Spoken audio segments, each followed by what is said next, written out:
You might be in awe of their fierce spines, or perhaps you love the way they look, the body, the leaves, and the diversity of their world with so many succulents and cacti.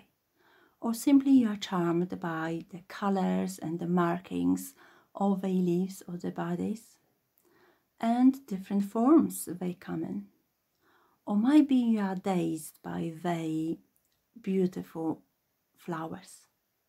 Or perhaps you just got your first succulents and cacti and you want to start your own collection.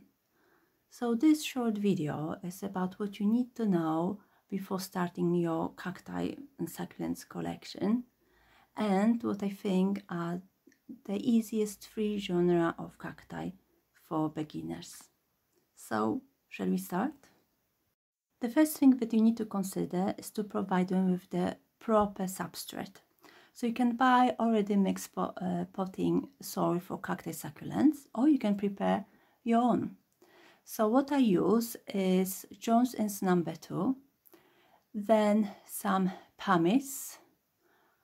All those are of a smaller fraction. Then some horticultural grit, also some perlite and lava rock. So the main thing is that the soil should be airy, well and free draining, so there is no waterlog. And this soil gives our plants minerals which are necessary for the proper growth of their roots and for the plants to be strong as well. I also sometimes add some horticultural sand or bark depending on the genre of the genus of the plant. I'll also add a sprinkle of active charcoal, which has got antifungal properties. Another aspect is pots. So there's an array of different colors, shapes and sizes of pots. I use mainly plastic ones, making sure that there are drainage holes, and also at the bottom of those pots you will see their sizes. So it's important to get a proper size of pot to the size of your plant. Also, with plastic ones, just make sure that you don't make the same mistake like I did when I bought cheap and nasty, really nasty pots. At first they look really nice, so colorful, but now after using them, look what happens. They are crumbling and falling apart. So consider good plastic pots. Obviously you can use as well terracotta or clay pots. I don't have many of them because the water evaporates quicker from them, so it means more watering in season. Also, if there is root-bound plant, it might be hard to take it out from clay rather than from the plastic. Plus, obviously, you could see there's some deposit of minerals, which I don't like it. You may need some tags if you like labeling your plants, like I do. Also, think about where you're going to place your plants. Cacti and succulents in general, they are lovers of sun, of light, so they would prefer sunny positions. The north-facing windowsill, it might be better for gasterias or haworthias. Also, if possible, you may take them outside in summer and have them in like cold frame, which might be good as well in winter. Or you can have a greenhouse. I've got this plastic greenhouse. As you can see, there is a fan. It runs when it's really hot, and also in winter, although it's not necessary, but I have heater which kicks in when the temperature drops to 6. What's important is to provide the period of rest for your succulents and cacti, because in winter there's not enough sunlight, so the growth is slowed down. So don't water them, especially if you keep them in a cold or cool place. If because otherwise, if you start watering, they will grow, and they will start elongate, they will be leggy, and it's not good for plant, and it's not really attractive look either. Plus, the humidity will stay there, which may cause rot. So if you can keep them in winter in cool place and dry. That applies to cacti with succulents and some epiphytic cacti. You may water them just a bit. So consider moving them to a place where you can maybe turn off the heater or open the window through the winter so the cool air comes in to make it a bit cooler space. Obviously, not everyone can have greenhouses or cold frames or turn the heater off. So in that case, just observe your plant, and if need be, you may need to give just a tiny amount of water. Now moving on, let's talk about fertilizing. So some hobbies fertilize only up to twice in a season.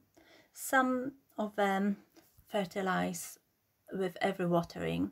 I use this fertilizer in every other watering. Also, I know other hobbyists who use tomato fertilizer, obviously half of the dose recommended by the manufacturer. Now, there will be some point that unfortunately you will need to battle some pests.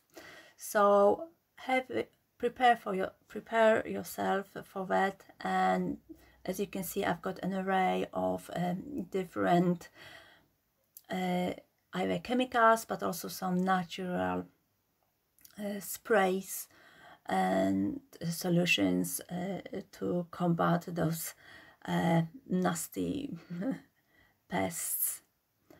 So unfortunately, it's one aspect that at some point you will come across.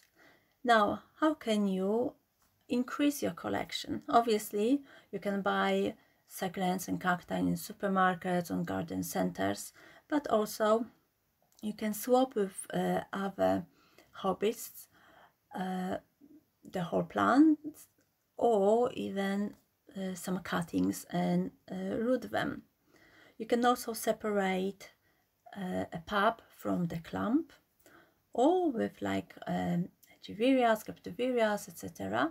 You can propagate them from the leaves, and you can see here some of my examples. And finally, after blooming, you might be lucky that the flowers were pollinated, and here we go. Here you can see some fruits. So there are seeds inside, which I can use to harvest and grow. On Facebook, you will find lots of groups when you can share your collection, when you can ask for advice, buy some plants of them, obviously meet other hobbies, which is always great, and you can arrange some swaps. You may also consider joining the British Cactus and Succulent Society. Every quarter they produce this beautiful magazine with lots of interesting articles. In December edition there's also a seed bank, and the local branches now resumed the local meeting, which is always a great way of meeting other cacti lovers. Another thing that you may look through Marketplace on Facebook, how I found this beautiful clump of cacti which were for free.